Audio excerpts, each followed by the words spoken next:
تکبیر، نعرہ رسالت۔ مولانا محمد احمد صاحب حضرت کا استقبال پھولوں سے کریں۔ نعرہ تکبیر، نعرہ رسالت، حضرت سید امین میاں صاحب قبلہ، نعرہ تکبیر، نعرہ رسالت۔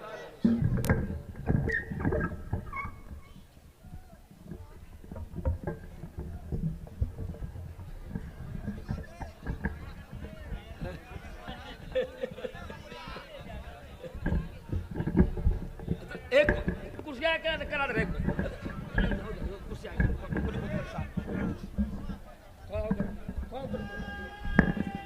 ٹھیک ہے،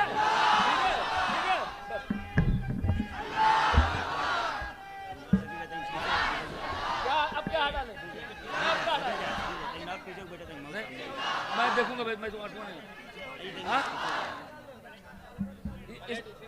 پلیٹ یار، پلیٹ ہٹایا تھا نا، ایک منٹ ایک منٹ، ہاں ایسے۔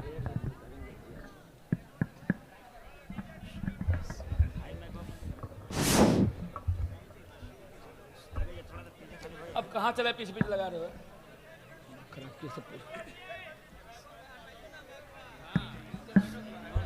یہ ہٹا دیں، بڑوا ڈالے۔ الحمدللہ رب العالمین والعاقبۃ للمتقین والصلاة والسلام علی سید الانبیاء والمرسلین وعلى آلہ واصحابہ الطیبین الطاہرین، اما بعد فاعوذ باللہ من الشیطان الرجیم، بسم اللہ الرحمن الرحیم۔ الا ان اولیاء اللہ لا خوف علیہم ولا هم يحزنون الذین آمنوا وکانوا یتقون، صدق اللہ العظیم۔ غوث اعظم بمن بے سر و ساما مدد، قبلہ دی مدد، کعبہ ایمان مدد، انتظار کرم تست من عینی را، اے خدا جو و خدا بینو خدا دا مدد۔ بگردہ بے بلا افتادہ کشتی، ضعیفانو شکستہ رات و پشتی، بحق کے خواجہ عثمان ہارون، مدد کن یا معین الدین چشتی، مدد کن یا معین الدین چشتی، مدد کن یا معین الدین چشتی۔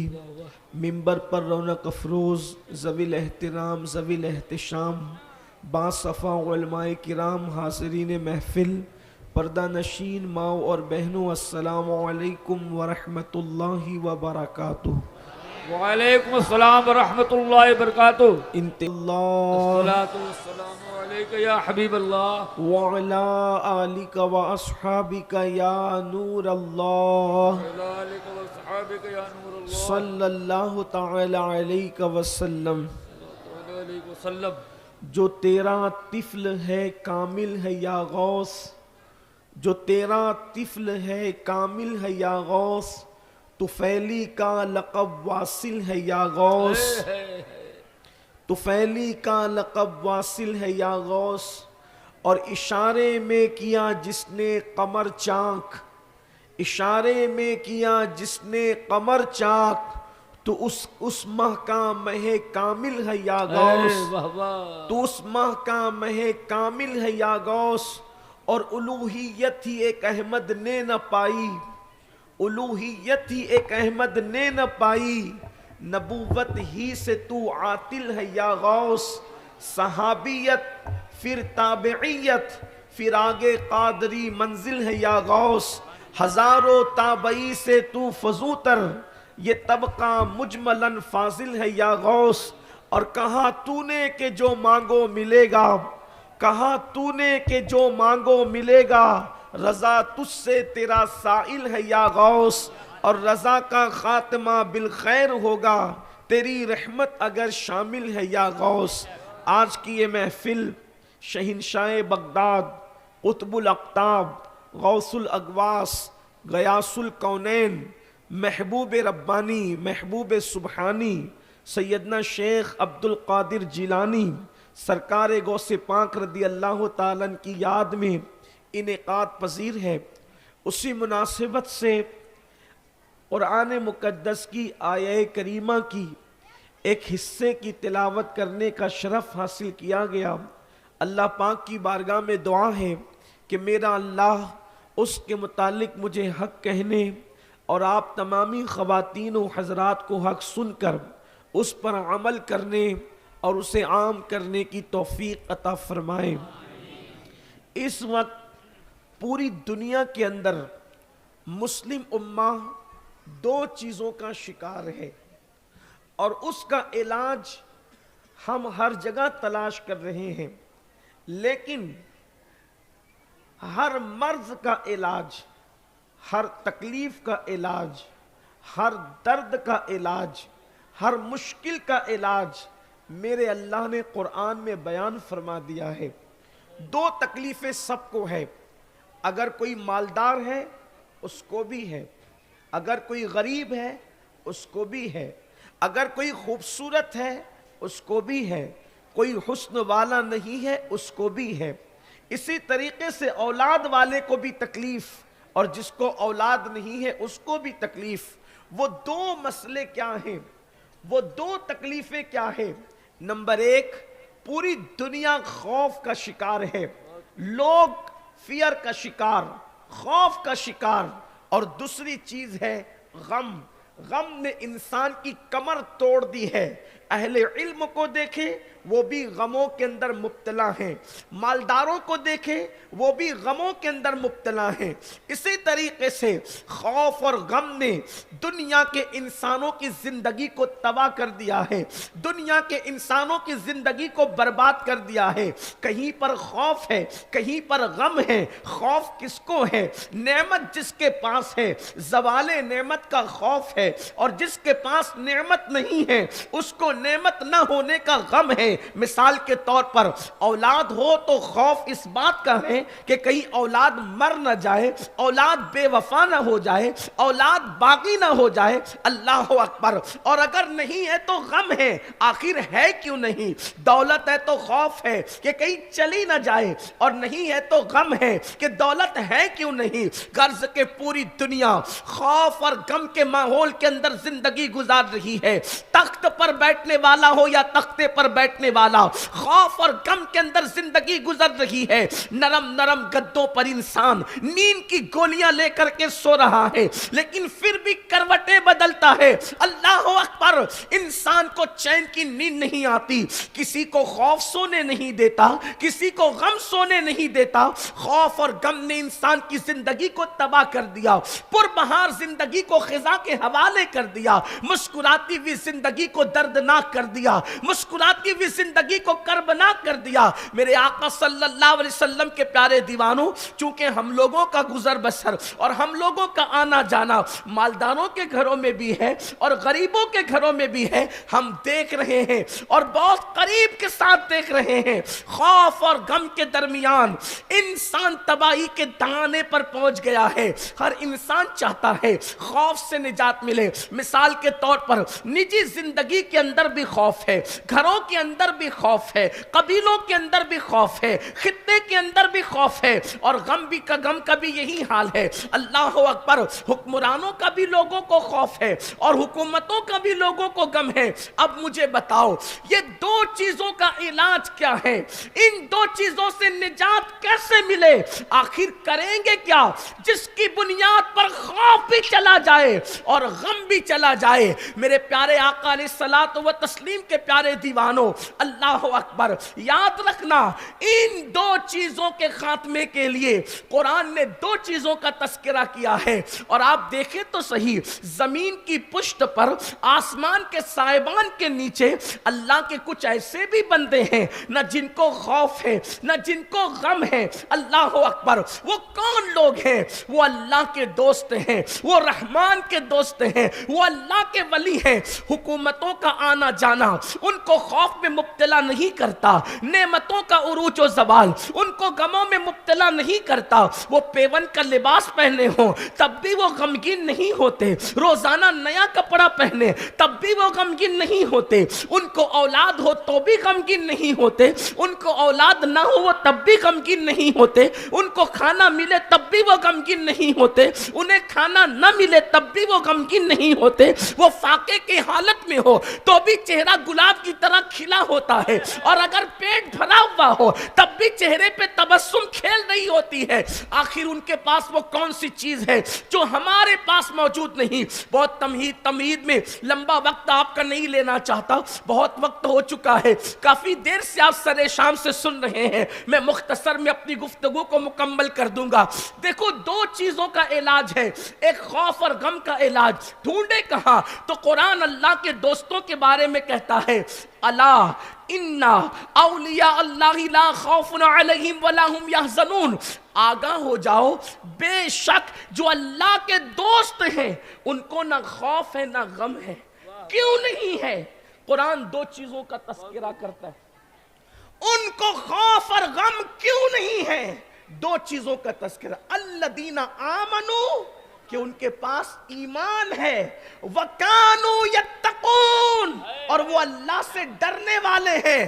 تو جس کے پاس ایمان ہوگا وہ غمگین کیسے ہو سکتا ہے؟ اور جس کے پاس اللہ کا خوف موجود ہوگا وہ دنیا کے خوف میں مبتلا کیسے ہو سکتا ہے؟ اگر دنیا کے غم اور خوف سے نجات چاہتے ہو تو یہ دو صفتوں کو اختیار کر لو, یہ دو باتوں کو اختیار کر لو. الذین آمنو, ایمان والے بن جاؤ, مومن بن جاؤ, تمہیں اللہ تعالیٰ غموں سے نجات عطا فرمائے گا. آپ کہیں گے کیا ہم مومن نہیں؟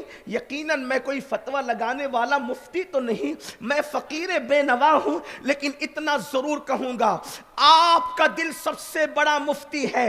اللہ اکبر. اپنے ایمان کا جائزہ لو. جو قوم 200 روپے کی چپل بیچنے کے لیے اللہ کے نام کی جھوٹی قسم کھا لے, اس قوم کو مومن کہلانے کا حق کیا ہے؟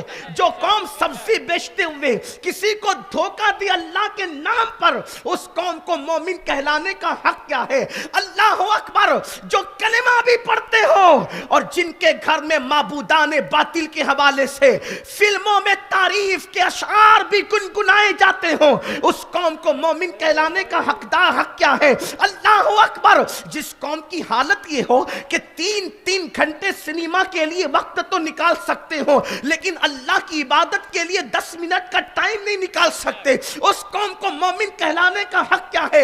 ارے کامل مومن تو وہ تھے جب مصطفیٰ جان رحمت نے پکارا تو پہلی رات کی دلہن چھوڑ کر کے سر کٹانے کے لیے بارگاہ مصطفیٰ میں حاضر ہو گئے.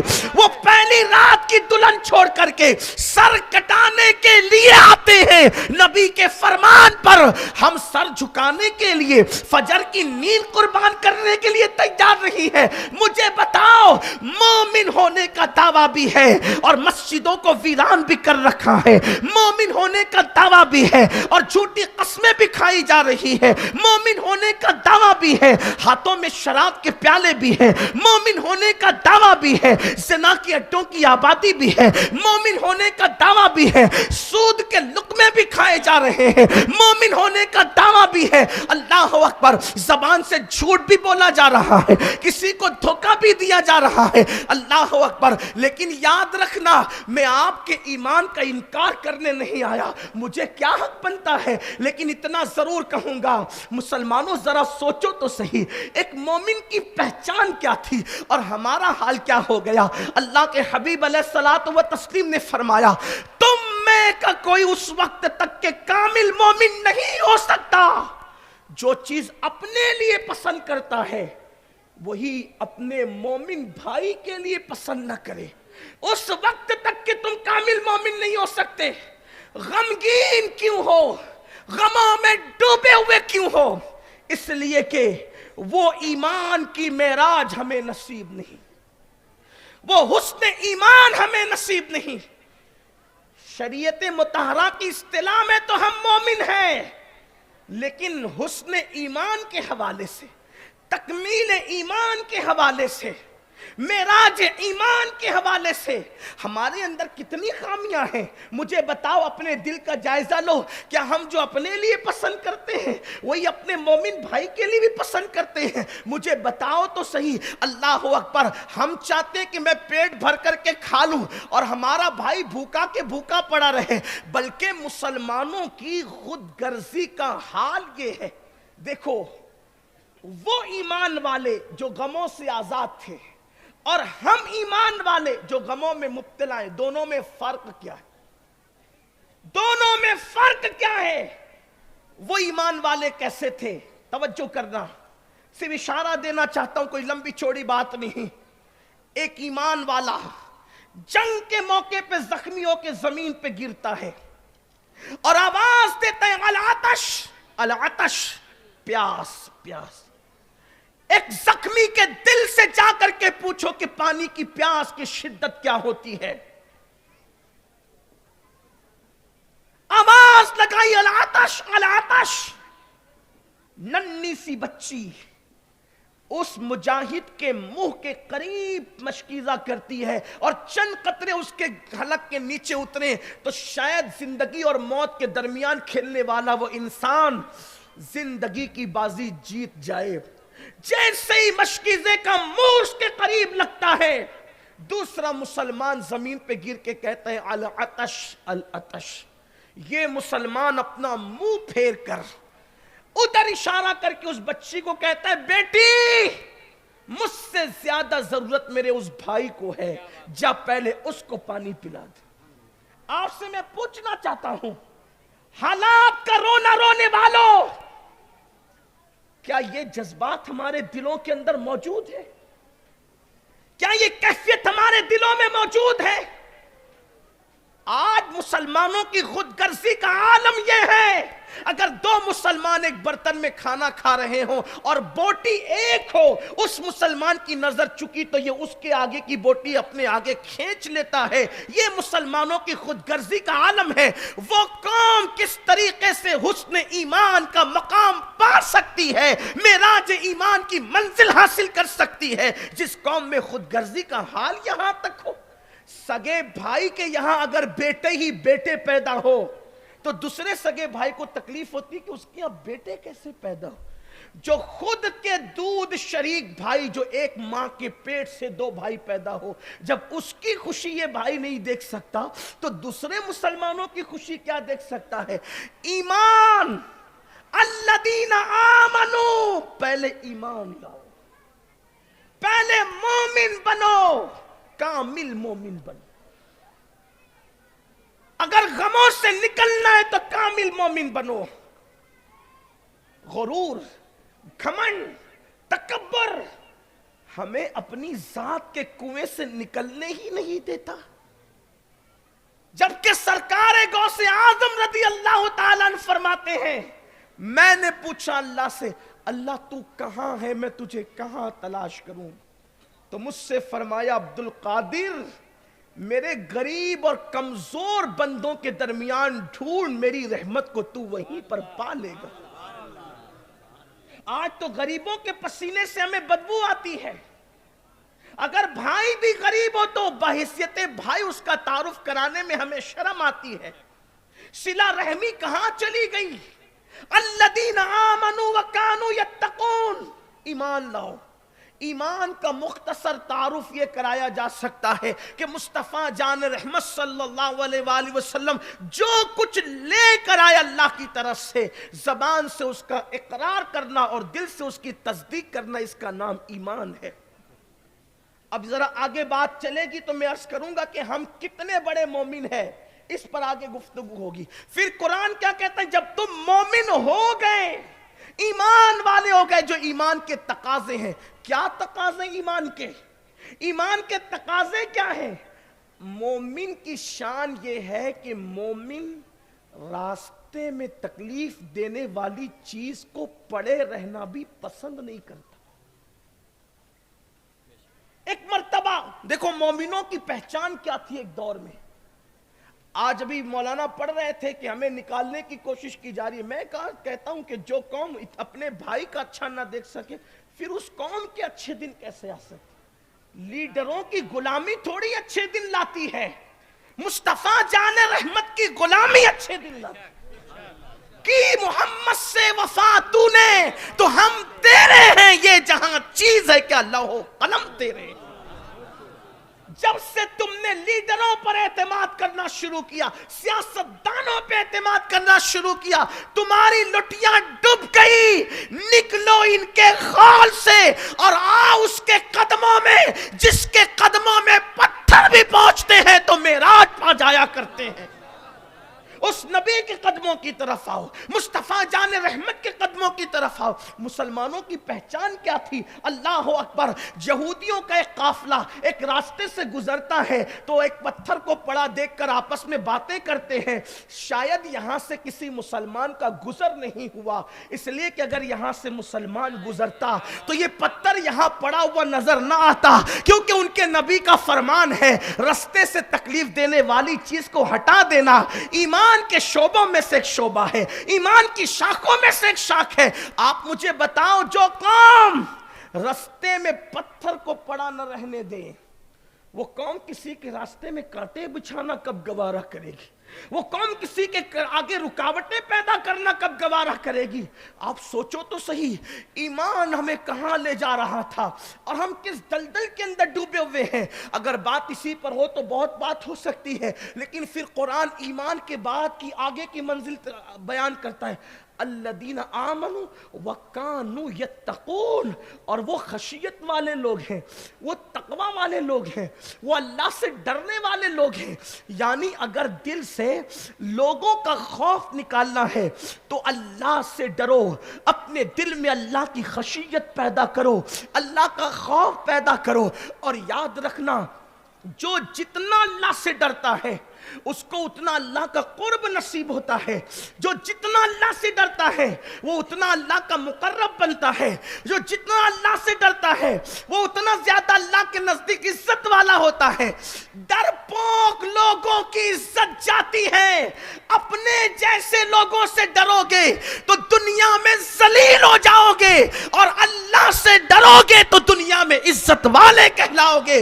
قرآن کہتا ہے اِنَّا أَكْرَمَكُمْ عِنْدَ اللہ اتقاکم، اللہ کے نزدیک عزت والا وہ ہے سب سے زیادہ جو زیادہ اللہ سے ڈرنے والا ہے۔ اللہ اکبر، الذین آمنوا وکانوا یتقون، وہ اللہ سے ڈرتے ہیں۔ کیا آج ہمارے دلوں میں اللہ کا ڈر موجود ہے؟ کیا ہمارے دلوں میں اللہ کا خوف موجود ہے؟ کیا ہمارے دلوں میں اللہ کی خشیت موجود ہے؟ حجت الاسلام امام غزالی رحمت اللہ تعالی علیہ لکھتے ہیں کہ اللہ کے ڈر کا مطلب کیا، اللہ کے خوف کا مطلب کیا، اللہ کی خشیت کا مطلب کیا؟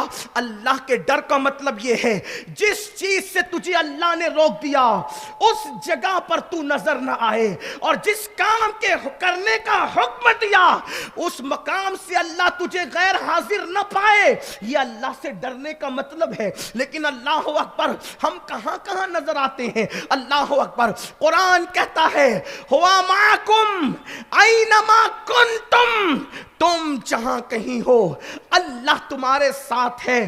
اگر کیمرے کے اندر قید ہو رہے ہوں ہم، اگر کسی دیوار پہ لکھا ہے کہ آپ سی سی ٹی وی کیمرے کی نظر میں ہے تو آدمی منہ کا پان اپنے منہ میں تھوک جمع کر کے نگل جاتا ہے۔ اگر سی سی ٹی وی کیمرہ دیکھ رہا ہو تو آدمی پان کو بھی نہیں تھوکتا، انسان گٹکے کو بھی نہیں تھوکتا، کیونکہ میں کیمرے میں قید ہو رہا ہوں۔ اپنے جیسے انسان کے کیمرے میں اگر تیرے حرکات و سکنات قید ہو رہی ہو تو تو پان کا اگال بھی نہیں تھوکتا، اور اللہ تجھے دیکھ رہا ہے۔ پھر تو زنا کے اڈوں کو کیسے آباد کرتا ہے، پھر تو شراب کے اڈوں کو کیسے آباد کرتا ہے، پھر تو چوری کس نیت سے کرتا ہے، پھر تو حجام کی کرسیوں پر بیٹھ کر کے داڑیاں منڈا کر کے گٹروں میں کس طریقے سے پھینکتا ہے۔ بڑی معذرت کے ساتھ جو قوم اپنے جیسے انسان سے زیادہ اہمیت اللہ کی خشیت کو نہ دے، وہ قوم عزت کے ساتھ زمین پہ کیسے جی؟ شہنشاہ بغداد غوث الاغواث سیدنا شیخ عبد القادر جیلانی فرماتے ہیں کہ جو لوگوں کے سامنے گناہوں سے بچتا ہو، اور تنہائی میں گناہ سے نہیں بچتا وہ ملحد ہے، زندیق ہے، زندیق۔ کسی نے پوچھا یا غوث الثقلین، لوگوں کے سامنے گناہ سے بچنے والا اور اکیلے میں گناہ سے نہ بچنے والا زندیق کیسے ہے؟ تو فرمایا وہ لوگوں کے سامنے گناہ سے کیوں بچتا ہے؟ تو لوگوں نے کہا لوگوں سے ڈر کے۔ تو آپ نے فرمایا جو لوگوں کو دیکھتا ہوا دیکھ کر گناہ نہیں کرتا اور تنہائی میں اللہ دیکھ رہا ہے پھر بھی گناہ کرتا ہے، وہ زندیق نہیں ہے تو اور کیا ہے؟ اللہ اکبر۔ میرے پیارے آقا صلی اللہ علیہ وسلم کے پیارے دیوانوں، کیا ہم واقعی اللہ سے ڈرتے؟ اگر ہم اللہ سے ڈرتے تو گناہ نہ کرتے، اگر ہم اللہ سے ڈرتے تو اللہ کی نافرمانی نہ کرتے۔ قرآن کہتا ہے یا ایھا الذین آمنوا اتقوا اللہ حق تقاتہ، اے ایمان والو اللہ سے ایسے ڈرو جیسے کہ ڈرنے کا حق ہے۔ امیر المومنین سیدنا فاروق اعظم رضی اللہ تعالیٰ عنہ اللہ کے خوف سے اتنا رویا کرتے تھے کہ آپ کے رخسار پر رونے کی وجہ سے آنسوؤں کے نشان پڑ گئے تھے۔ فاروق اعظم کی خشیت ربانی کا حال یہ تھا، آپ چڑیوں کو دیکھ کر کہتے تھے اے چڑیوں تم کتنی خوش نصیب ہو کہ قیامت کے دن تم سے تمہارے اعمال کا حساب نہیں ہوگا اور عمر سے اس کے اعمال کے بارے میں پوچھا جائے گا، میں اللہ کی بارگاہ میں کیا جواب دوں گا؟ میرے پیارے آقا صلی اللہ علیہ وسلم کے پیارے دیوانوں، حیرت کی بات یہ ہے کہ جن کو جنت سے دور کا بھی واسطہ گارنٹی کے حوالے سے نہیں ہے وہ موج اور مستیاں کر رہے ہیں، اور جن کو اللہ نے مالک جنت بنایا ان کے دل کے خوف کا حال دیکھو۔ ام المومنین سیدہ عائشہ صدیقہ رضی اللہ تعالی عنہ ارشاد فرماتی ہیں جب اللہ کے رسول صلی اللہ علیہ وآلہ وسلم نماز پڑھا رہے ہوتے تو حضور کے دل کی دھڑکن کی آواز، حضور کے دل کے جو ہے وہ آواز ایسے آتی جیسے چولہے پہ رکھی ہوئی ہانڈی میں جب کھانا پک جاتا ہے،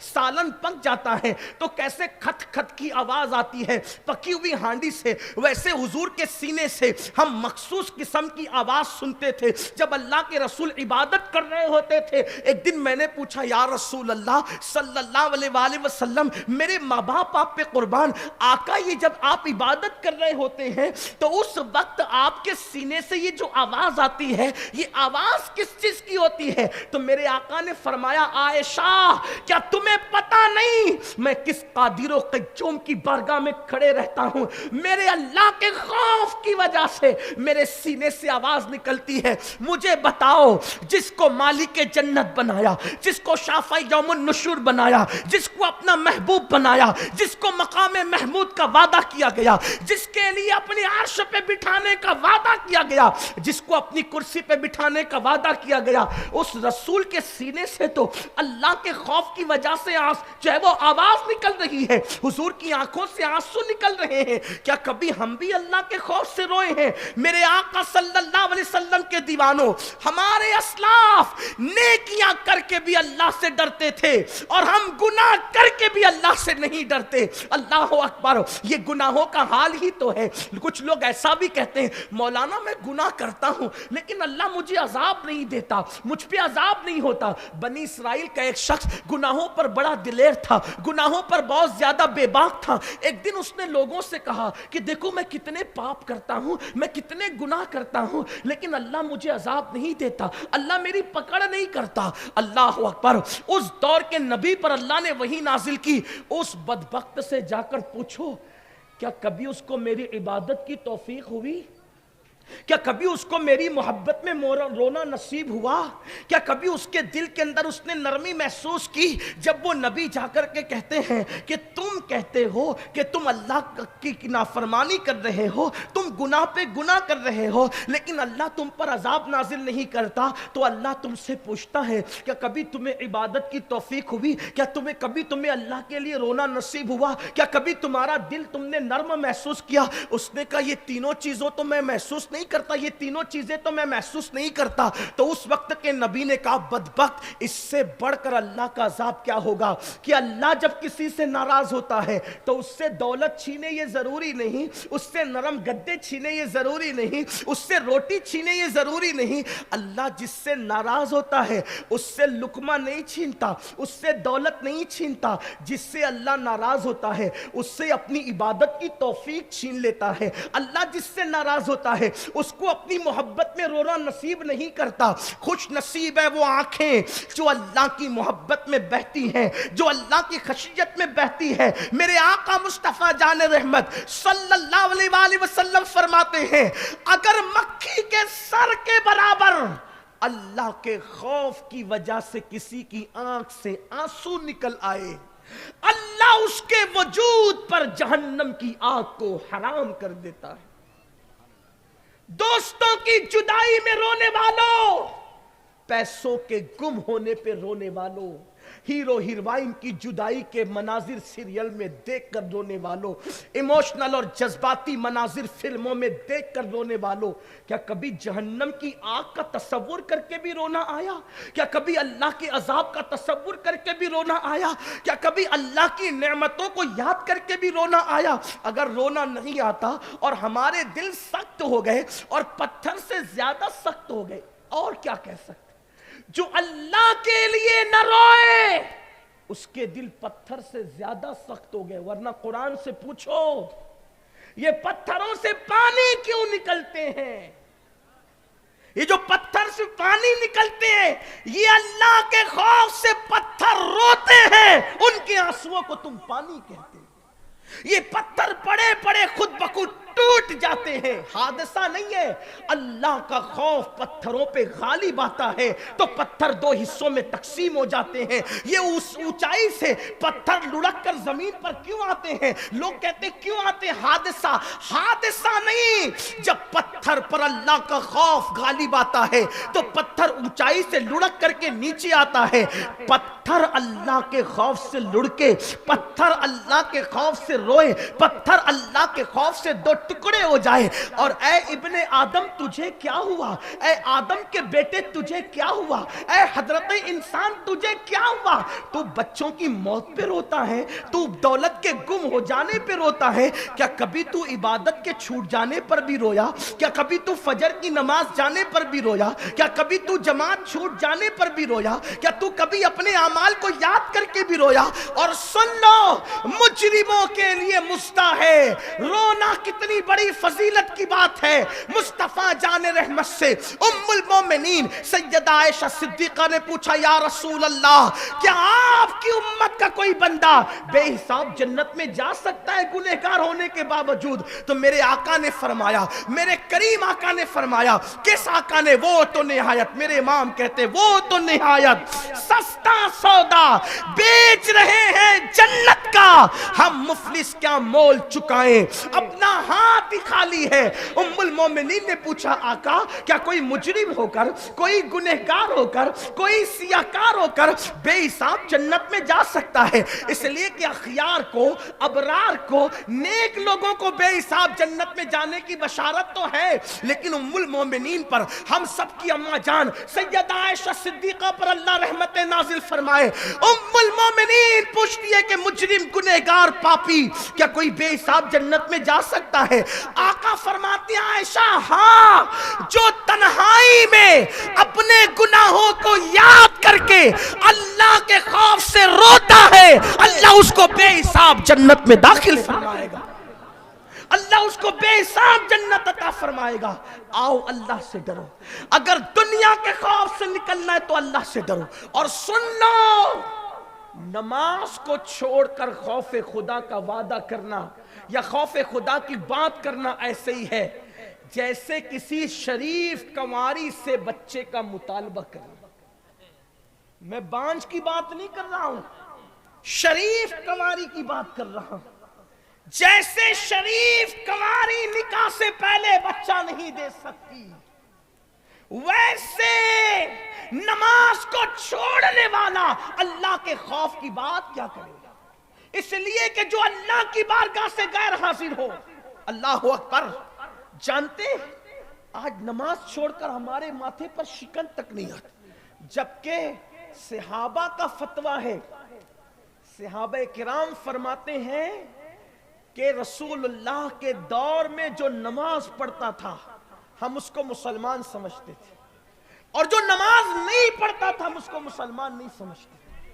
صحابہ کرام کہہ رہے ہیں، صحابہ کرام کہہ رہے ہیں، آپ مجھے بتاؤ تو صحیح، اللہ کے رسول صلی اللہ علیہ وآلہ وسلم فرماتے ہیں، توجہ سے سننا، فقی ابو اللیث سمرقندی رضی اللہ تعالیٰ لکھتے ہیں کہ اللہ کے رسول علیہ السلام نے فرمایا کہ جو نماز نہیں پڑھتا اس کو زکوٰۃ نہیں دینا، جو نماز نہیں پڑھتا اس کو زکوٰۃ نہیں دینا۔ آقا فرماتے جو نماز نہیں پڑھتا اللہ اس کا کوئی عمل قبول نہیں کرتا، نہ اس کا صدقہ قبول کرتا ہے، نہ اس کی شہادت قبول کی جائے گی۔ آقا فرماتے جس نے نماز چھوڑ دیا اس سے اللہ بھی بیزار ہے، فرشتے بھی بیزار ہے، انبیاء بھی بیزار ہے، اور میں محمد بھی بیزار ہوں۔ جن سے مصطفیٰ جان رحمت بیزار ہوں، جس سے مصطفیٰ جان رحمت بیزار ہوں، وہ آج دعویٰ کرتے ہیں نماز چھوڑ کر کہ ہم سے بڑا عاشق رسول کوئی نہیں۔ اور اگر ہمارے منبر پر بہت بڑے بڑے اہل علم موجود ہیں، ہم تو ان کے سامنے طفل مکتب بھی نہیں، لیکن ایک بات عرض کرنا چاہتا ہوں، قوم کا حال یہ ہے کہ قوم 2 رکعت جمعہ پڑھ کر مسجد سے ایسے بھاگتی ہے جیسے اسکول کی چھٹی ہونے پر اسکول کے بچے بھاگتے ہیں۔ دعا بھی جس قوم کو کرنے کی فرصت نہیں، حدیث پاک میں آتا ہے جو نماز پڑھے اور دعا نہ کرے اور مسجد کے دروازے پر چلا جائے، توجہ تو کرنا، جو نماز پڑھے عبادت کرے مسجد کے دروازے پہ دعا کیے بغیر چلا جائے، اللہ کی رحمت اس کا پیچھا کرتی ہے اور کہتی ہے بندے مانگ لے کیا مانگتا ہے، لیکن پھر بھی وہ نہیں مانگتا تو پھر اللہ کی رحمت کی طرف سے جواب آتا ہے، رب کی قدرت جواب دیتی ہے، مشیت جواب دیتی ہے۔ اگر مجھ سے مانگنے میں تجھے شرم آتی ہے تو پھر تیری عبادت قبول کرنے میں ہمیں بھی غیرت آتی ہے، ہمیں بھی حیا آتی ہے۔ اللہ اکبر، جو 2 رکعت پڑھ کر اسکول کے بچوں کی طرح بھاگ جائے مسجد سے، آج وہ قوم، اللہ اکبر، اس کا چہرہ دیکھو تو تم جنت میں چلے جاؤ گے، اور ایک بار سبحان اللہ کہہ دو تو تم جنت میں چلے جاؤ گے، اس کے ہاتھ میں ہاتھ دے دو تو تم جنت میں چلے جاؤ گے۔ مجھے اس سے انکار نہیں ہے، لیکن کہتا ہوں سونے والوں کو تھپکیاں دے کر ہم کب تک سلاتے رہیں گے؟ میں وہ بھی نہیں، تبلیغی جماعت نے جنت کو جتنا مشکل کیا وہ بھی میرا عقیدہ نہیں، اور میری قوم کے شعراء جنت کو جتنا سستا کر رہے ہیں میں اس سے بھی متفق نہیں۔ میری فکر تو فکر رضا کی پابند ہے، اعتقاد کا معاملہ ہو، عقائد کا معاملہ ہو، مسائل کا معاملہ ہو، ہم امام اہل سنت کی عقائد کے معاملے میں حسام الحرمین اور اعتقاد الاحباب کے پابند ہیں، الحمدللہ۔ اور مسائل کا معاملہ ہو تو پھر فتاوی رضویہ ہمارے لیے بڑی عظیم دولت اور سرمایہ ہے، لیکن فکر رضا کیا ہے؟ امام اہل سنت کہتے ہیں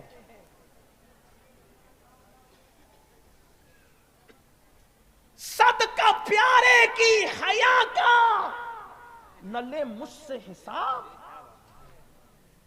1200 سے زائد کتاب لکھنے والی ہستی، 108 علوم و فنون میں کم و بیش مہارت رکھنے والا انسان، اللہ کی بارگاہ میں یوں عرض کر رہا ہوں کہ صدقہ پیارے کی حیا کا نہ لے مجھ سے حساب، بخش بے پوچھے لجائے کو لجانا کیا ہے؟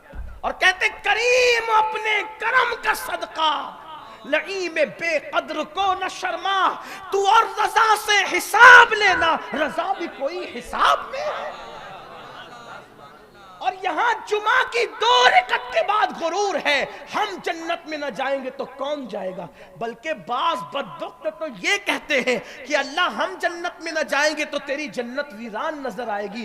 نادان، میرے اللہ کی جنت تو آج بھی ویران نہیں ہے، آج بھی اس کی جنت ویران نہیں ہے. تیرے جانے اور نہ جانے سے ہونا کیا ہے, لیکن بے باکی تو دیکھو میرے آقا صلی اللہ علیہ وسلم کے پیارے دیوانوں, ہو کہاں, کس مستی میں گم ہو. یاد رکھو جس سے مصطفیٰ جان رحمت بیزاری کا اعلان کرے, کیا ان کو جنت مل سکتی ہے؟ کیا جنت ان کا ٹھکانہ ہو سکتی ہے؟ اللہ اکبر. آج اگر موبائل لے کر کے بیٹھتے ہیں تو گھنٹوں واٹس ایپ پر لگا دیتے ہیں, گھنٹوں اللہ اکبر فیس بک پر لگا دیتے ہیں, گھنٹوں یوٹیوب پر لگا دیتے ہیں. افسوس مسلمان, تجھے یوٹیوب کے لیے ٹائم ہے, تجھے فیس بک کے لیے ٹائم ہے, تجھے ٹویٹر کے لیے ٹائم ہے, تجھے لوگوں سے گفتگو کے لیے ٹائم ہے. جس اللہ نے تجھے روزی دیا, اور اللہ کی روزی تو دیکھ, تیرے پیدا ہونے سے پہلے ماں کے سینے میں جس نے تیرے لیے غذا کا انتظام کیا, جو تجھ پر تیری ماں سے زیادہ مہربان, جو تجھ پر تیرے باپ سے زیادہ مہربان. آپ کہیں گے اللہ ماں سے زیادہ مہربان ہے, میں کہتا ہوں واللہ, توجہ کرنا, اس سے بڑھ کر کوئی مہربان. ہم نے سب کی محبتوں کی پرواہ کی, اللہ کی محبت کا کبھی ہم نے احساس ہی نہیں کیا.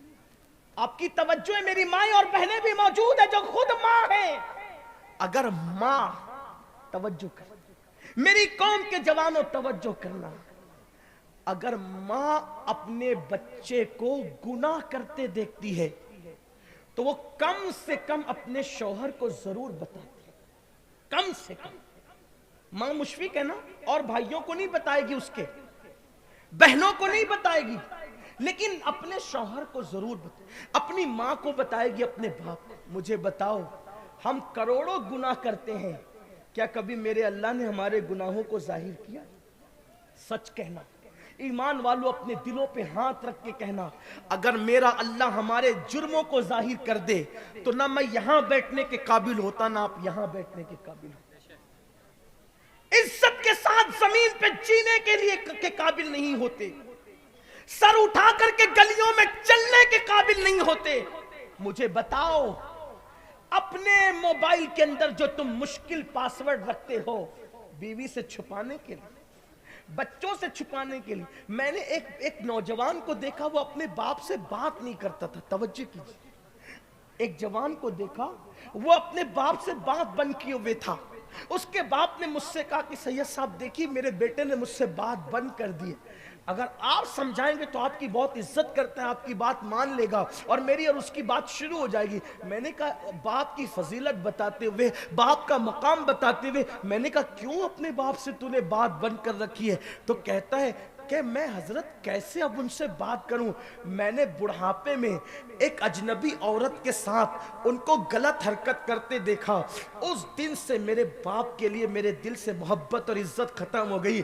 میں نے کہا میرے مولا تیری رحمتوں پہ قربان, تیری عظمتوں پہ قربان, ایک باپ نے جس بچے کو پالا پوسا بڑا کیا, کھلایا پلایا پڑھایا لکھایا, اگر ایک غلط حرکت کرتے ہوئے بیٹا اپنے باپ کو دیکھ رہا ہے تو بات چیت بن کر کے تعلق توڑ لیتا ہے.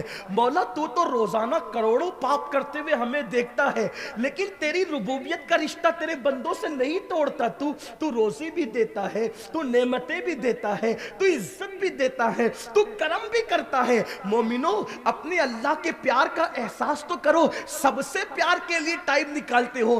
بچے کہہ دے ابو سنڈے ہے ہمیں پارک میں آپ کو لے جانا پڑے گا, ان کے لیے ٹائم نکل جاتا ہے.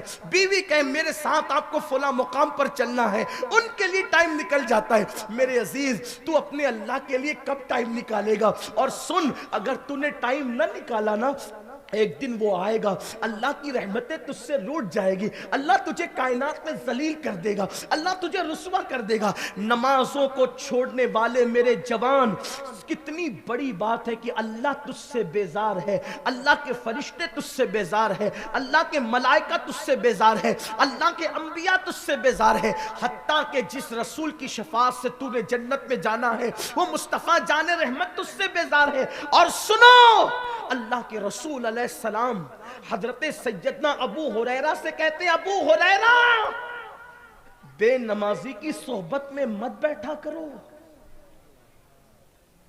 سیدنا ابو ہریرہ سے آقا فرماتے ہیں, ابو ہریرہ بے نمازی نمازی کی صحبت میں مت بیٹھا کرو، اس لیے کہ بے نمازی پر آسمان سے لعنت برستی ہے، اور جو بے نمازی کے ساتھ بیٹھے اس نیت کے ساتھ کہ گویا وہ اس کے اس فعل سے راضی ہو، تو اللہ اس پہ بھی لعنت نازل فرماتا ہے، اللہ کی لعنت اس پہ بھی برستی ہے۔ آپ مجھے بتاؤ کہ ہمیں دوسرے کو نماز کی تلقین کرتے ہیں، اور سرکار غوث پاک کی طرف تو جو ایک قول منسوب ہے کہ غوث پاک نے فرمایا کہ بے نمازی مر جائے اسے مسلمانوں کے قبرستان میں دفن مت کرنا۔ ہم کہاں ہیں؟ اللہ کے رسول صلی اللہ علیہ وآلہ وسلم فرماتے ہیں قیامت کے دن سب سے پہلے جس بات پر تمہاری پوچھ ہوگی وہ نماز کے متعلق تم سے پوچھا جائے گا۔ اور اب ذرا دل کے کانوں سے سننا، اللہ کے رسول صلی اللہ علیہ وآلہ وسلم فرماتے ہیں کہ اے میرے صحابہ دعا کرو کہ اللہ تم کو بدبخت اور محروم نہ کرے۔ اپنی نمازوں میں اللہ کی بارگاہ میں ہاتھ اٹھا کے یوں دعا کرو کہ اللہ کسی کو بدبخت اور محروم نہ کرے۔ صحابہ نے پوچھا یا رسول اللہ یہ بدبخت اور محروم کون ہے؟ تو آقا فرماتے ہیں جو نماز چھوڑ دے وہ بدبخت بھی ہے وہ محروم بھی۔ آج کہتے ہو میری بیٹی کو رشتے نہیں آتے، اللہ کے دروازے سے اپنے رشتے کو توڑ لینے والے تجھ سے رشتہ جوڑے گا کون؟ آج کہتے ہو میرا بھائی مجھ سے پیار نہیں کرتا، اللہ سے رشتہ توڑنے والے تجھ سے رشتہ جوڑے گا کون؟ اللہ اکبر۔ تو جو نماز چھوڑ دے آقا فرماتے وہ بدبخت بھی ہے محروم بھی ہے۔ اور پھر سنو، سگریٹ کے چٹکے سے ڈرنے والوں، کوئلے کے چٹکے سے ڈرنے والوں، اللہ اکبر، مئی کی دھوپ اور اس کی شدت سے ڈرنے والوں، اللہ کے حبیب مصطفیٰ جان رحمت صلی اللہ علیہ وآلہ وسلم کی ایک حدیث جس کو فقی ابو اللیث سمرقندی رضی اللہ تعالیٰ عنہ نے لکھا، آقا کریم مصطفیٰ جان رحمت صلی اللہ علیہ وآلہ وسلم ارشاد فرماتے ہیں، آقا ارشاد فرماتے ہیں کہ جب بے نمازی مرے گا انجام کیا ہے؟ سرکار ابد قرار صلی اللہ علیہ وسلم فرماتے ہیں جہنم میں ایک وادی ہے، اس وادی کا نام وادی لملم ہے۔ جہنم کے اندر ایک وادی ہے جس کا نام وادی لملم ہے، اور اللہ کے حبیب صلی اللہ علیہ وآلہ وسلم ارشاد فرماتے ہیں وہ وادی لملم ایسی ہے کہ اس کے اندر اژدہے ہے، موٹے موٹے اژدہے۔ کبھی کبھی جب میرے جوان یہ اژدہوں کی بچھوؤں کی بات سنتے تو مذاق اڑاتے، یار مولانا تو ڈرا رہے ہیں۔ میں کہتا ہوں مولانا نہیں ڈرا رہے، یہ آمنہ کے لال کا فرمان ہے، اور حضور ڈرانے ہی آئے تھے، ہر نبی ڈرانے آیا۔ اللہ قرآن میں فرماتا یا ایھا المدثر قم فانذر، اے کمبل اوڑھنے والے اٹھئے اور اپنی قوم کو ڈرائیے۔ حد ہے کہ جو رسول ڈرانے آئے تھے آج اس رسول کی قوم کی محفلوں کے اندر لطیفہ گوئیاں ہو رہی ہیں۔ ابھی مفتی صاحب قبلہ حضرت علامہ مفتی مرغوب الحسن صاحب ارشاد فرما رہے تھے کہ کیسے کیسے شعراء کو بلاتے ہو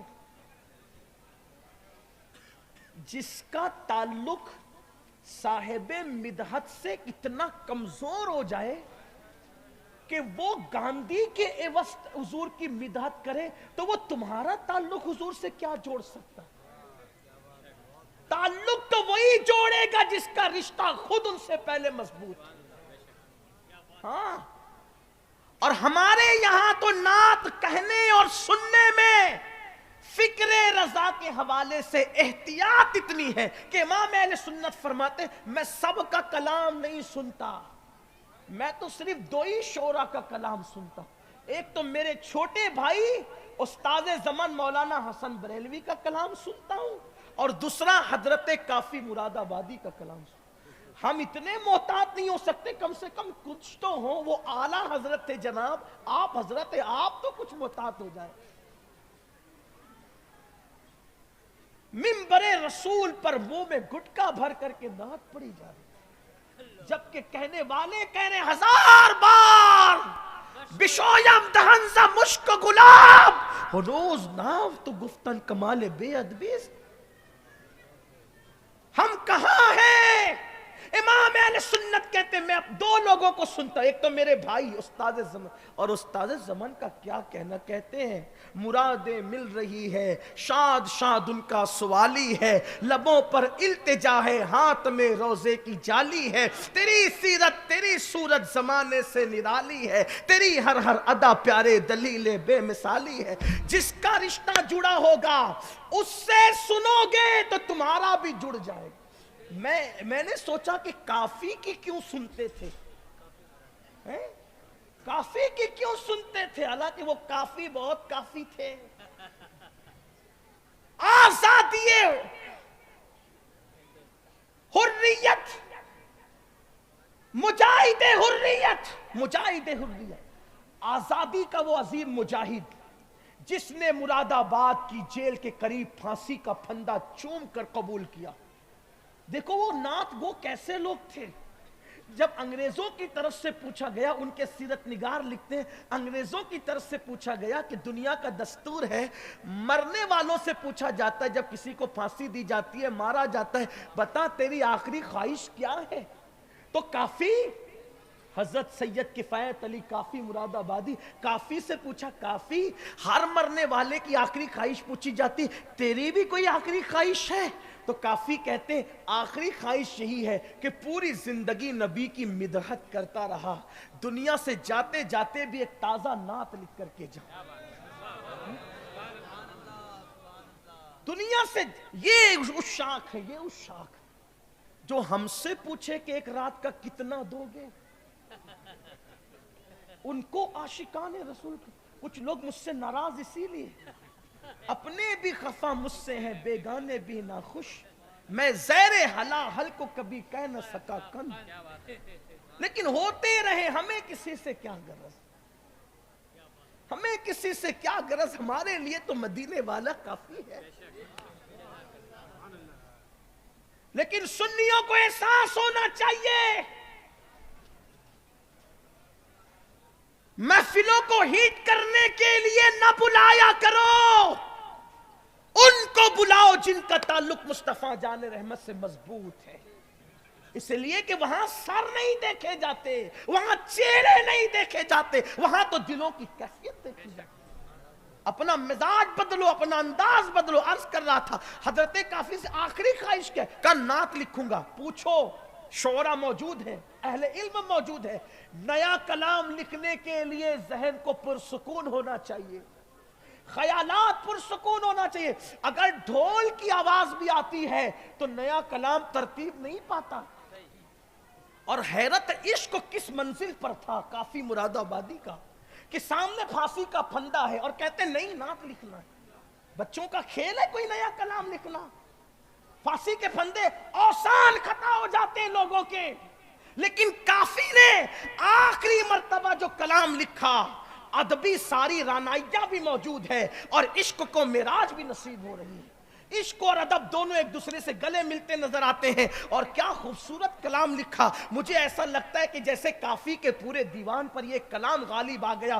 آج بھی پڑھا جاتا ہے تو محفل کا عالم زیر و زبر ہو جاتا ہے. کافی نے لکھا تھا پھانسی کا پھندا دیکھ کر بھی اپنے نبی کی نعت. اور کیا نعت تھی، انگریزوں کی آنکھوں میں آنکھیں ڈال کر چیلنج کر رہے تھے، کوئی گل باقی رہے گا نہ چمن رہ جائے گا، کوئی گل باقی رہے گا نہ چمن رہ جائے گا، پر رسول اللہ کا دین حسن رہ جائے گا، پر رسول اللہ کا دین حسن رہ جائے گا. اطلس و کم خواب کی پوشاک پہ نازا نہ ہو، اس تنے بے جان پر خاکی کفن رہ جائے گا. ہم سفیر و باغ میں ہیں، کوئی دم کا چہچہا، بلبلیں اڑ جائے گی، سونا چمن رہ جائے گا. جو پڑے گا صاحب لولاک کے اوپر درود، جو پڑے گا صاحب لولاک کے اوپر درود، آگ سے محفوظ اس کا تن بدن رہ جائے گا، آگ سے محفوظ اس کا تن بدن رہ جائے گا.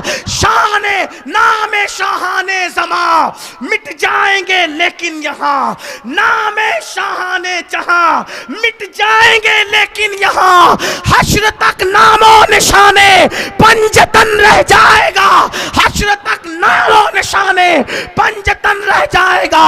ہم سفیر و باغ میں ہے، کوئی دم کا چہچہا، بلبلیں اڑ جائے گی، سونا چمن رہ جائے گا، اور کہتے ہیں سب فنا ہو جائیں گے، سب فنا ہو جائیں گے، کافی وہ لیکن حشر تک، سب فنا ہو جائیں گے کافی وہ لیکن حشر تک نعت حضرت کا زبانوں پر سخن رہ جائے گا۔ جب یہ نعت سنی تن کے گورے من کے کالے انگریزوں نے کہا اس کو ایسے نہیں مارنا، اب اس کو اذیت دے کے ماریں گے، ایسے پھانسی نہیں دیں گے، اذیت۔ تو کیسی اذیت دی پتہ ہے میری قوم کے جوانوں؟ سیرت نگاروں نے لکھا، استری سمجھتے ہو؟ استری جس کو آپ آئرن بھی کہتے ہیں، استری، پریس جس کو کہتے ہیں، پریس۔ اس دور میں کوئلے کی ہوتی تھی، کوئلے کی، پاور کی نہیں ہوتی تھی۔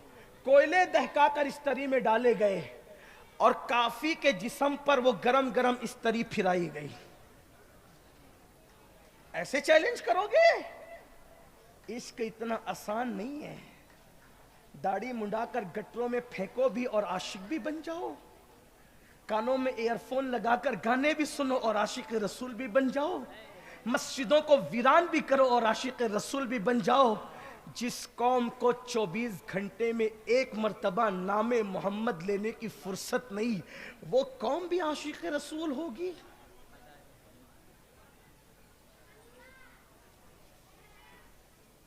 ہیرو کا پورا نسب نامہ جسے پتا ہو، شادی کس کے ساتھ کی، مسلمان تھی کہ غیر مسلم تھی، اس کا باپ کون تھا، اس کا بیٹا کون تھا، اس کے بچے کتنے تھے، کیا کیا تمہیں ہیرو کے بارے میں سب پتا ہے۔ نبی پاک کی اولاد کتنی تھی، کبھی یہ بھی پتا کیا آپ نے؟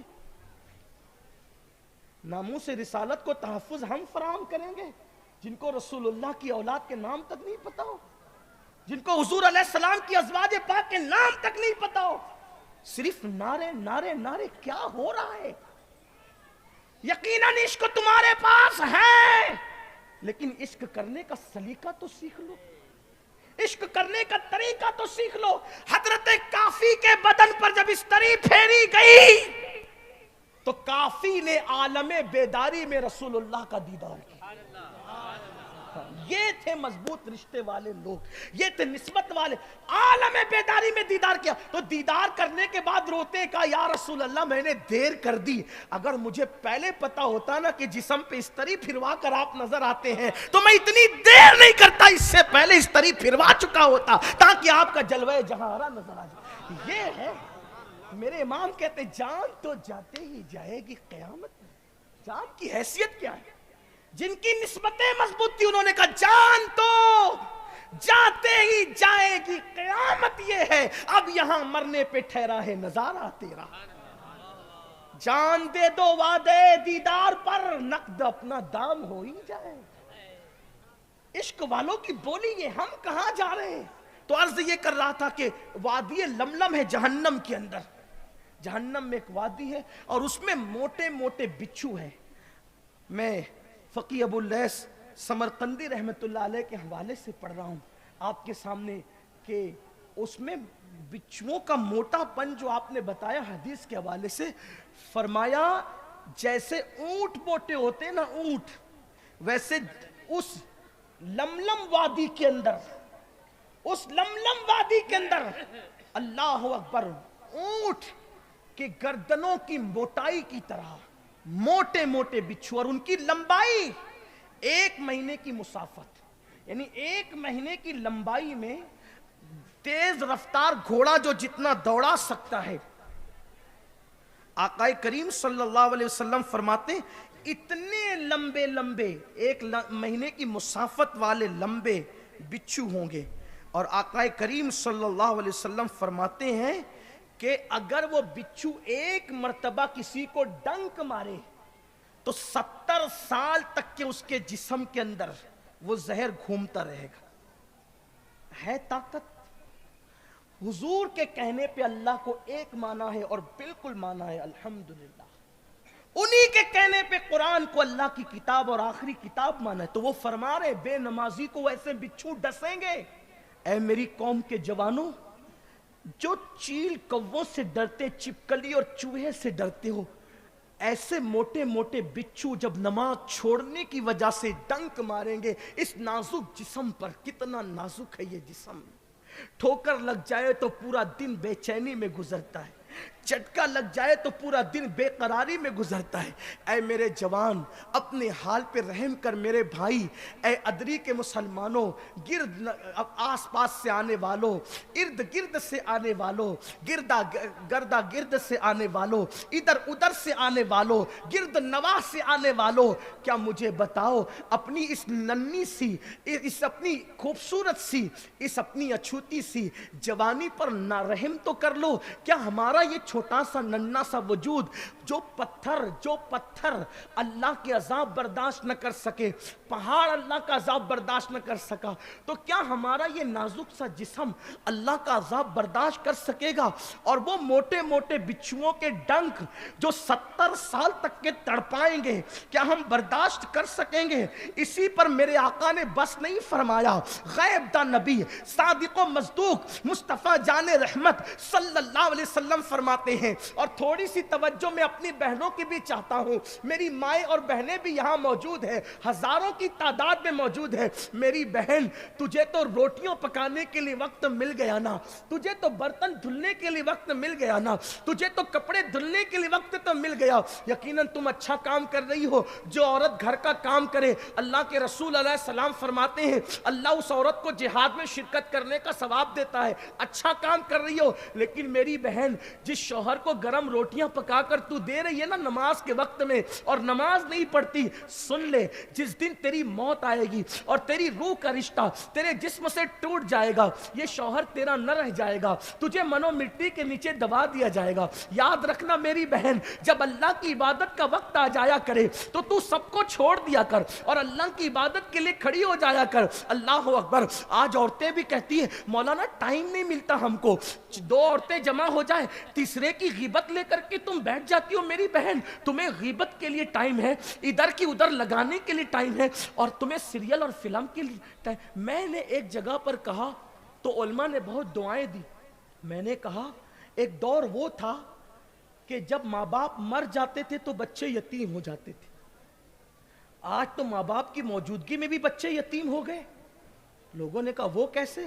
میں نے کہا جس کو ماں باپ کا پیار نہ ملے، جس کو ماں باپ کی تربیت نہ ملے، جس کے ماں باپ کی شفقت نہ ملے، جس کو ماں باپ سے ملنا جلنا نصیب نہ ہو، تو وہی تو یتیم ہے۔ آج ماں باپ مل رہے ہیں بچوں کو، باپ کما کر کے آتا ہے موبائل لے کے بیٹھ جاتا ہے، ماں کام سے فارغ ہوتی وہ موبائل لے کے بیٹھ جاتی ہے۔ بچوں کی تربیت کون کرے؟ بچوں کی تربیت کون کرے؟ اور یاد رکھنا، بغیر تربیت کے بچے، انسان کے بچے تو ہو سکتے ہیں لیکن انسانیت والے بچے نہیں ہو سکتے۔ یاد رکھنا، انسان اور انسانیت میں فرق ہے۔ رسول اعظم محسن انسان بن کر صرف نہیں آئے بلکہ محسن انسانیت بن کر کے آئے۔ بچے انسان تو ہوں گے، انسانیت نہیں ہوگی۔ بکری کا بچہ پیدا ہوتے ہی چلتا ہے، تو جو اللہ بکری کے بچے کو پیدا ہوتے ہی چلاتا ہے، مرغی کے چوزے کو انڈے سے نکلنے کے بعد چلا دیتا ہے، تو کیا وہ انسان کا بچہ اشرف المخلوقات کو پیدا ہوتے ہوئے نہیں چلا سکتا تھا؟ کیوں 2 سال تک کے گود میں پڑا رکھا، محتاج رکھا دودھ کا بہانہ تھا، تربیت کروانا تھا۔ چوزوں کو تربیت کی ضرورت نہیں ہے، بکری کو تربیت کی ضرورت نہیں ہے، اس لیے وہ پیدا ہوتے ہی چلنے لگے۔ ہمیں ماں باپ کی گود کا محتاج اس لیے رکھا کہ انسان کے اندر فطرت ہے اخذ کرنے کی، لینے کی، کسی کے نقوش کو اپنے اندر منتقل کرنے کی، اسی لیے ماں باپ کے قریب رکھا تاکہ تم ماں باپ سے صرف دودھ نہ لو، گود نہ لو، ان کا کردار بھی لو۔ جب ماں فاطمہ جیسی ہوتی ہے تو بیٹے حسن و حسین جیسے ہوتے ہیں، جب ماں ام الخیر فاطمہ ہوتی ہے تو بیٹا عبد القادر جیلانی جیسا ہوتا ہے، جب ماں ام الورا جیسی ہوتی ہے تو بیٹا غریب نواز ہندوستان کا بادشاہ ہوتا ہے۔ ایک انگریز مفکر نے کہا تھا تم مجھے اچھی مائیں دے دو میں تمہیں اچھی قوم دوں گا۔ تم مجھے اچھی مائیں دو، میں تمہیں اچھی قوم دوں گا۔ جس قوم میں اچھی مائیں ختم ہو جائے وہ قوم کبھی اچھی قوم بن نہیں سکتی۔ صلاح الدین ایوبی جیسا بطل جلیل کسی سیریل دیکھنے والی ماں کی گود میں آئے گا؟ کسی ناول پڑھنے والی ماں کی گود میں آئے گا؟ موبائل پر ٹھٹک ٹھٹک کر باتیں اجنبی مردوں سے کرنے والی ماں کی گود میں آئے گا؟ واللہ ایسے باغیرت لوگ تو باغیرت ماؤں کی گود میں جنم لیتے ہیں، باغیرت ماؤں کی گود میں آتے۔ کسی نے کہا تھا، لیکن میں اس کی تھوڑی ترمیم کرنا چاہتا ہوں کیونکہ یہ ذمہ دار اسٹیج ہے۔ ایک شاعرہ نے کہا تھا کہ آج بھی ہو سکتا ہے عیسیٰ صاحب، شاعر نے کہا، شاعرہ نے نہیں، شاعر نے کہا کہ آج بھی ہو سکتا ہے عیسیٰ سا بیٹا پیدا، ماں کی گود ہی ملتی نہیں مریم کی طرح۔ میں اس کو تھوڑا ترمیم کرتا ہوں کیونکہ ہمارے ہاں نبی کی مثلیت کا کوئی تصور نہیں ہے، تو اس کو میں نے یوں تبدیل کیا اس شاعر سے معذرت کرتے ہوئے کہ آج بھی ہو سکتا ہے عیسیٰ کا پرتو پیدا، آج بھی ہو سکتا ہے عیسیٰ کا پرتو پیدا، ماں کی گود ہی ملتی نہیں مریم کی طرح۔ اگر ماں کی گود مریم کی گود کی طرح ہو جائے تو آج بھی دیکھو گے بہت باغیرت لوگ جنم لیں گے۔ ماؤں نے قیادت نہیں کی ہے لیکن قائدین کو ماؤں نے تیار کیا ہے۔ ماؤں نے جہاد نہیں کیا ہے لیکن بیت المقدس اور اندلس کے فاتحین کی تربیت کرنے والی مائیں تھی۔ اللہ اکبر۔ ماؤں نے جو ہے وہ پھانسی کے پھندوں کو نہیں چوما ہے لیکن پھانسی کے پھندے مسکرا کر چومنے والوں کے حوصلوں کو ماؤں نے ہی جلا دی ہے، ماؤں نے ہی ان کی تربیت کی ہے۔ اللہ اکبر۔ کیا ہو گیا؟ آج مائیں بھی جو ہے گناہوں میں ڈوب گئی۔ کہا گیا، سرکار خواجہ عثمان ہارونی نے کہا تھا، اگر مرد گناہ کرے تو عورتوں کی پاک دامنی اور ان کا تقوی قوموں کو تباہی سے بچا لیتا ہے، لیکن جس قوم کی عورتیں ہی پاپی ہو جائیں پھر اس قوم کو تباہی سے کوئی نہیں بچا سکتا۔ اللہ اکبر۔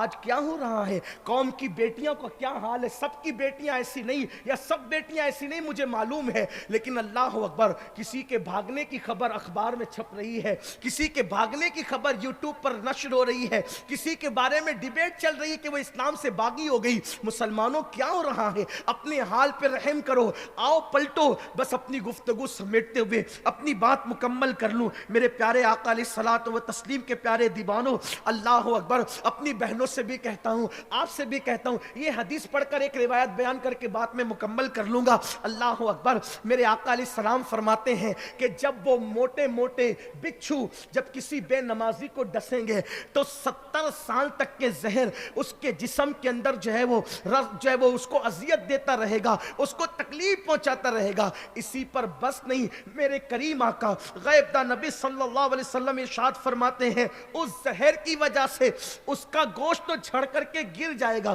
اس زہر کی وجہ سے اس کا گوشت جھڑ کر کے گر جائے گا، اس کی ہڈیاں ٹوٹ جائے گی۔ اللہ اکبر۔ کتنا دردناک عالم وہ ہوگا۔ صرف 10 منٹ کا ٹائم نکالنا ہے میرے بھائی، فجر کی ننھی میٹھی میٹھی نیند کو 10 منٹ چھوڑنا ہے۔ لوگ کہتے ہیں مولانا آنکھ نہیں کھلتی، میں کہتا ہوں میرے بھائی، ٹرین پکڑنا ہو تو کیسے آنکھ کھل جاتی ہے، پلین پکڑنا ہو تو کیسے آنکھ کھل جاتی ہے، بچوں کو اسکول پہنچانا ہو تو کیسے آنکھ کھل جاتی ہے۔ اسکول پہنچانے کے لیے، ٹرین پکڑنے، پلین پکڑنے کے لیے آنکھ کھلتی ہے، میرے اللہ کو سجدہ کرنے کے لیے تیری آنکھ نہیں کھلتی۔ اللہ کا سجدہ تو نے سمجھائی نہیں، اس کی اہمیت تو نے سمجھائی نہیں۔ اگر اس کی اہمیت پوچھنا ہے تو امام حسین سے پوچھ، پیدا ہوتے ہی جس کو جنتی جوانوں کا سردار بنا دیا گیا، شہادت کے وقت بھی سجدہ نہیں چھوڑا۔ اللہ اکبر، اللہ اکبر۔ یہ لمحات اللہ کے رسول کے دنیا کی رخصتی کے ظاہری طور پر دنیا سے جاتے جاتے کیا یہ لمحات مسلمان بھول گئے؟ جب میرے آقا بظاہر بتقاضے بشریت اللہ اکبر اپنے پیروں سے مسجد نہ جا سکے تو حضور علیہ السلام نے 2 صحابہ کے کندھوں پہ ہاتھ رکھا اور اپنے پیروں کو زمین سے گھسیٹتے ہوئے حضور علیہ السلام مسجد میں تشریف لے گئے۔ آقا کریم صلی اللہ علیہ وسلم فرماتے ہیں، اگر نماز ترک کرنے کا عذاب لوگوں کو پتہ چل جائے اور وہ چلنے کے قابل نہ رہے تو اپنے وجود کو گھسیٹتے ہوئے مسجد میں لے جائیں گے۔ گے پھر بھی لوگ نماز ترک نہ کریں گے. اللہ اکبر. اس لیے اپنے اس وجود پہ ظلم نہ کرو, اپنے نازک سے وجود کے ساتھ زیادتی نہ کرو, اللہ کے عذاب سے بچاؤ. میرا اللہ فرماتا ہے یا ایھا الذین آمنوا قوا انفسکم واہلیکم نارا وقودها الناس والحجارہ. اے ایمان والو, اپنے آپ کو اور اپنے اہل و عیال کو جہنم کی اس آگ سے بچاؤ جس کا ایندھن انسان اور پتھر ہے. میرے عزیز, اپنے بچے کو 25 سال تک اسکول, کالج اور یونیورسٹی پڑھانے والے, تو اس کا مستقبل بہتر بنانا چاہتا ہے نا. دنیا کی ڈگریاں دلانے کے لیے پوری دولت داؤ پہ لگا دیا, ایمان کی ڈگری دلانے کے لیے کیا محنت کی. اگر آپ کا بچہ 25 سال بھی پڑھے گا تو کیا گارنٹی ہے کہ مستقبل سنورے گا. اور اگر وہ نمازی نہ تھا تو تم نے تو اس کی آخرت داؤ پہ لگا دی, اس کی آخرت برباد کر دی. حیرت ہے. ساری ڈگریوں کے لیے فکر ہے, اللہ کی وفا کی ڈگری کب دلانے کی فکر کرو گے؟ رسول اللہ کی وفاداری کی ڈگری دلانے کی کب فکر کرو گے؟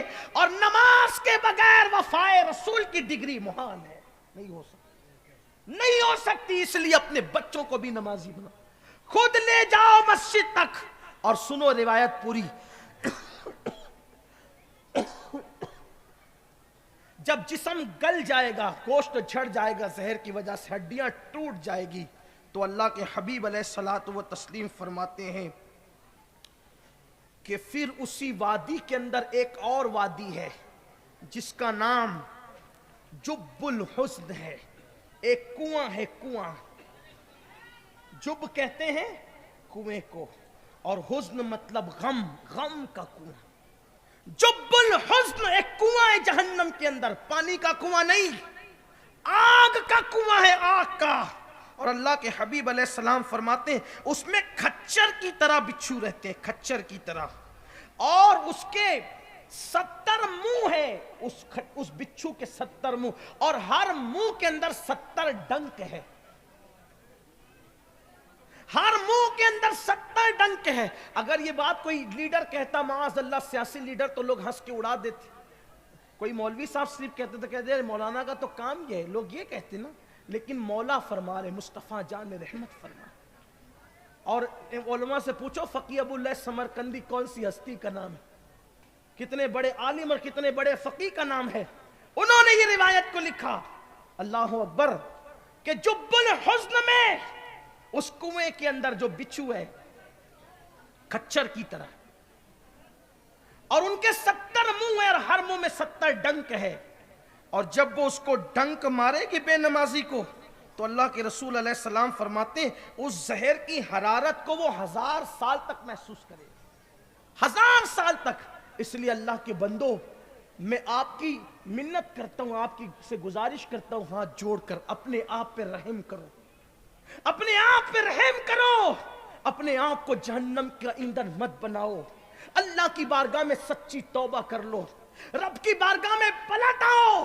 میرا اللہ کتنا کریم ہے, کیسا مہربان ہے. حدیث پاک میں آتا ہے, اللہ کے رسول علیہ السلام فرماتے ہیں جب رات کا آخری حصہ آتا ہے تو اللہ اپنی رحمت والی چادر پھیلا کر کے فرماتا ہے رات کے گنہگاروں, صبح کا اجالا ہونے سے پہلے توبہ کر لو تاکہ میں تمہارے گناہوں کو معاف کر دوں. اور جب دن جانے لگتا ہے تو سورج غروب ہونے سے پہلے اپنی رحمت کی چادر پھیلا کر کے کہتا ہے میرا اللہ کہ دن کے مجرموں اور پاپیوں, سورج غروب ہونے سے پہلے, شام آنے سے پہلے توبہ کر لو تاکہ میں تم کو معاف کر دوں. اللہ فرماتا ہے ان اللہ یحب التوابین, توبہ کرنے والوں کو ہم اپنا محبوب بنا لیتے ہیں. آؤ اللہ کی بارگاہ میں پلٹو, اللہ کی بارگاہ میں توبہ کرو, اللہ کی بارگاہ میں رجوع کرو, اور ایک پکا سچا مومن بن کر اپنی زندگی گزارو. بس گفتگو سمیٹتے ہوئے, الذین آمنوا وکانوا یتقون, 2 کام ہم نے کرنا ہے, ایمان اور تقوی, ایمان اور خشیت. پھر اس کے بعد اللہ کی شان اس کے ذمہ کرم پر ہے. پھر وہ مرتبے کیسے عطا کرتا ہے, پھر وہ شان کیسی عطا کرتا ہے. غوث پاک بھوکے رہتے ہیں تو اللہ فرماتے ہیں عبد القادر تجھے میری قسم ہے کھا لے, عبد القادر تجھے میری قسم ہے پی لے. میرے امام کہتے ہیں قسمیں دے دے کے کھلاتا ہے پلاتا چاہتا ہے تجھے، پیارا اللہ تیرا، چاہنے والا تیرا۔ الذین آمنوا وکانوا یتقون، ایمان والے بننا، متقی بننا تمہارا کام ہے۔ اللہ مرتبے کیسے عطا کرتا ہے، اللہ اکبر۔ دیکھو جب تقوی ہو نا، تقوی، اچھا کچھ لوگ تقوی کو کیا سمجھتے ہیں، ہاتھ میں دن بھر تسبیح ہو، داڑھی بھی بہت بڑی ہو، لباس بھی کوئی میری طرح مخصوص ہو۔ علماء سے پوچھے، تقوی کا تعلق نہ ہاتھ کی مالا سے ہے، نہ لباس کے چھوٹے بڑے ہونے سے، نہ ٹوپیوں کے کلر سے کوئی اس کا تعلق۔ حضور سے پوچھے تقوی کیا اور کہاں ہے، آقا فرماتے ہیں اشارہ کر کے، التقوی ہاں ہونا، تقوی یہاں ہے۔ ایک شخص فاروق اعظم نے دیکھا ان کے دور میں کہ مسجد نبوی میں گردن جھکا کے بیٹھا۔ کچھ لوگ گردن جھکا کے بیٹھنے کو تقوی سمجھتے، تیوری چڑھی ہو، منہ چڑھا ہو اور گردن جھکی ہوئی ہو اور جناب اسی کو تقوی سمجھ۔ مسجد نبوی میں کوئی گردن جھکا کے بیٹھا ہے، فاروق اعظم تو پھر فاروق اعظم تھے، مکہ اس کی گردن پہ مارا، فرمایا ریاکار، تقوی گردن میں نہیں ہے، تقوی دل میں ہے۔ مالا جپنے کی بجائے اپنا دل بدل، اپنے دل کو تبدیل کر، دل میں اللہ کی خشیت پیدا کر، پھر تیرا لباس چاہے جیسا ہو، جو جائز لباس پہنو، تیری ٹوپی پھر جائز طریقے سے جس جیسی ہو، اگر تیرے دل میں تقوی پیدا ہو جائے پھر کیا ہوتا ہے۔ اچھا پیٹ میں جا رہا ہے حرام اور ہر سال حج اور عمرہ ہو رہے ہیں، جناب متقی ہے، رند کے رند رہے ہاتھ سے جنت نہ گئی۔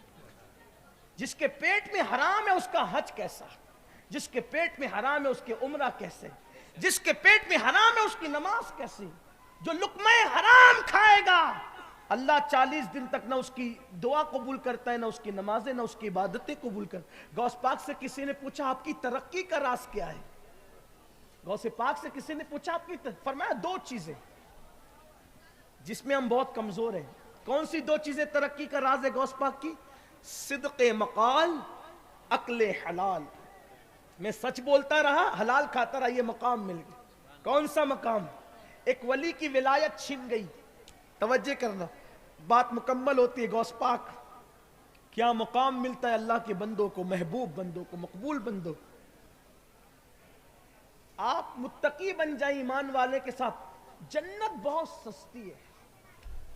پھر کہہ رہا ہوں، میں نے شروع میں کہا تھا نا جنت ہے بہت اگر آپ اجازت دیں گے تو میں اتنا وہ بھی طریقہ بتا دوں گا کہ جنت بہت سستی، لیکن کرنا کیا ہے؟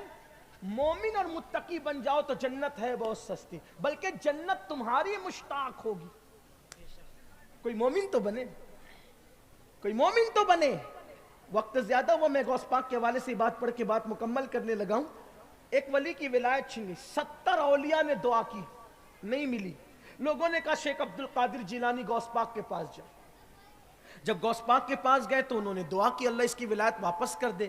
جواب آیا عبد القادر، اچھا جب ہم سنی کہتے ہیں نا کہ جواب آیا تو لوگ کہتے ہیں کہ اللہ تو غیر نبی سے کلام ہی نہیں کرتا، یہ تم جواب کہاں سے لاتے ہو؟ تو ہمارے یہاں اہل سنت میں عقیدہ یہ ہے کہ بے شک اللہ غیر نبی سے کلام نہیں کرتا جس کو تم کلام کہتے ہو، لیکن وہ الہام ضرور کرتا۔ الہام کا تذکرہ تو شہد کی مکھی کے لیے بھی قرآن میں آیا ہے، حضرت موسیٰ علیہ السلام کی امی کے لیے بھی آیا ہے۔ تو جو اللہ شہد کی مکھی پہ الہام کرتا ہے کیا وہ اپنے دوستوں کے دلوں پہ الہام نہیں کر سکتا؟ وہ کہتے ہیں کیسے بات کرتے ہیں، ہم کہتے ہیں ایسے بات کرتے، قرآن میں ہے شہد کی مکھی پہ بھی وہ الہام کرے، اس کی شان ہے۔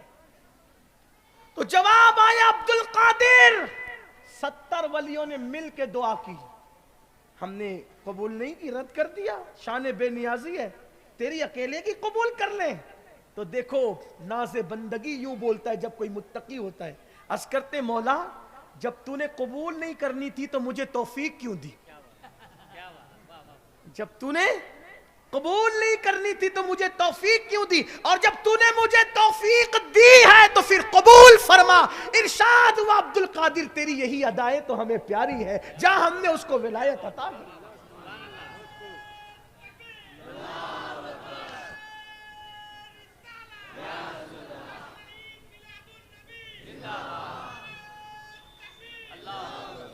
اور سنو جنت ہے سستی، مومن بنو، متقی بنو، کتنی سستی۔ لکھا گیا ہے کتابوں میں، حضرت سیدنا مالک بن دینار ایک رستے سے جا رہے تھے.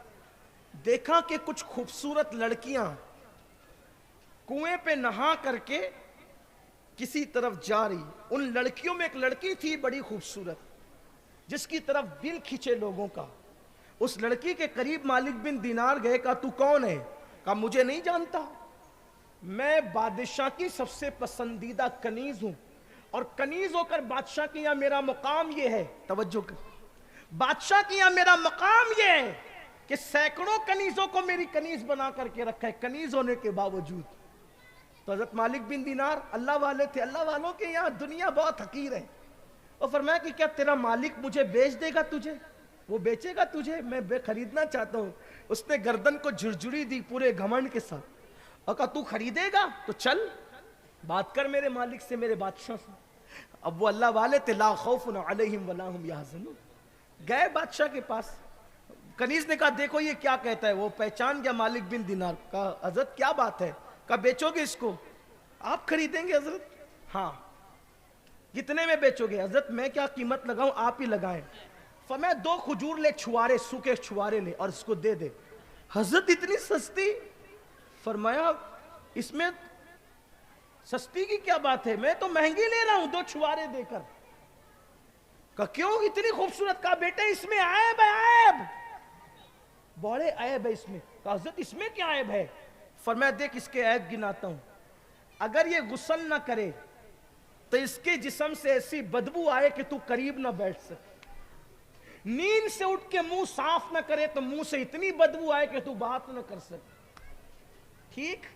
اور پھر تیسرا سب سے بڑا عیب یہ ہے کہ جب مر جائے گی تو تجھے غم دے جائے گی, اور اگر تو مر جائے گا تو کسی اور کی ہو جائے گی. اس نے کہا حضرت کوئی ایسی بھی کنیز ہے کہ جس میں یہ 3 عیب نہیں ہے؟ فرمایا ہاں میری ہے, میرے پاس ہے. یقین دیکھو, یقین دیکھو, ہاں میرے پاس ہے. کہا وہ کون سی؟ کہا بیٹے وہ جتنا نہ نہائے اس کا پسینہ جتنا نکلے اتنی خوشبو بڑھتی جائے, اس کے منہ سے کبھی بدبو نہ آئے, اور خاص بات یہ ہے کہ وہ جس کے پاس آ جائے تو وہ دھوکہ دے کر نہ جائے اور نہ مرے. وہ بھی نہ مرے جس کو مل جائے اور وہ خود بھی نہ مرے, نہ دھوکہ دے نہ کسی اور کی ہو. کہا حضرت وہ کون ہے؟ کہا بیٹے اسی کو جنت کی حور کہتے ہیں, جو مومنوں کی کنیز ہے جنت کی حور کہتے ہیں. لیکن بیٹا ہے بڑی سستی. کتنی سستی ہے بتاؤں؟ ہے بڑی سستی. کہا کتنی؟ کچھ لوگ کہتے ہیں نماز پڑھو حوریں ملے گی, ہم کہتے ہیں وہ ہے بڑی سستی. اتنی بڑی چیز, پوری زندگی کی نمازیں حوروں کے نام کر دیا تم نے, پوری زندگی کی عبادت حوروں کے نام کر دیا. حضور حافظ ملت جلالت العلم شاہ عبدالعزیز محدث مبارک پوری لکھتے ہیں انما الاعمال بالنیات کی تشریح کرتے ہوئے, ہو سکے تو ثواب کی نیت سے بھی اعمال نہ کیا کرو, اگر ہو سکے تو اس طرح کرو کہ ثواب کی بجائے یار کی رضا کی نیت. اس لیے کہ اہل ثواب پھنس سکتے ہیں لیکن اہل رضا کبھی نہیں پھنس سکتے. اہل ثواب خطرے میں جا سکتے ہیں, اہل رضا کبھی خطرے میں نہیں جا سکتے. اسی لیے اس کی رضا کے لیے کرو. بہرحال حضرت مالک بن دینار کا ہے بڑی سستی, اس کا مہر بہت کم ہے. کہا کیا؟ فرمایا جب سب سو جائیں. مالک بن دینار کہتے ہیں جب سب سو جائیں تو اس وقت تو اچھے سے وضو کر اور 2 رکعت نماز ادا کر اور اپنے گناہوں پہ رو لے, بس یہی اس کا مہر ہے. 2 رکعت پر حور ملتی ہے, پوری زندگی کی عبادت گاہ نام کرنے چلے, اتنی سستی ہے. لیکن ہم تو رات کے 3 بجے تک لگے ہوئے ہیں نا موبائل پر, ہمیں کب توفیق ہے. سیدنا مخدوم اشرف جہانگیر سمنانی فرماتے ہیں جسے رات کے آخری حصے میں جاگنے کی فضیلت پتہ چل جائے وہ رات کے آخری حصے میں کبھی نہیں سوئے گا۔ مخدوم صاحب فرماتے ہیں کہ رات کے آخری حصے میں جاگ کر مجھے جو نعمتیں ملی ہے کسی نفل عبادت سے مجھے وہ نعمت نصیب نہیں ہوئی، اس لیے ہو سکے تو اللہ کے لیے جاگو، رت جگے کرو، دعائیں کرو، آنسو بہاؤ اور اپنے دلوں میں اللہ کی خشیت پیدا کرو۔ اللہ سب سے پہلے مجھے آپ سب کو توفیق عطا فرمائے، اور گفتگو کے درمیان اگر کوئی غلطی ہو گئی ہو اللہ تعالیٰ معاف فرمائے۔ استغفر اللہ ربی من کل ذنب واتوب الیہ وما علینا الا البلاغ۔ السلام علیکم۔